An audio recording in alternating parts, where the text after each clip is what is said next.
So, what's up mga keepers? Good evening. Yan.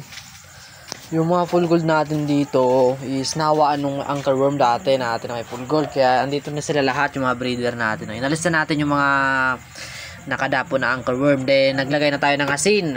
Then, ng methylene blue. Kaya dagdag tayo ng asin. Baka yan, magamot pa natin.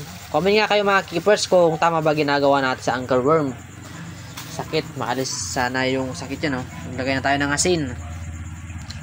Yan, sana makarecover na sila. Kasi di ko muna yan dyan nilalagay Ano ba bala ko dito? Kapag nagka-anchor worm ba yung lagayan,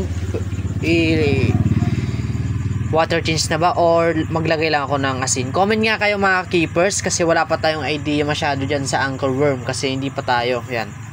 Ngayon lang tayo nagka-anchor worm dito sa backyard natin.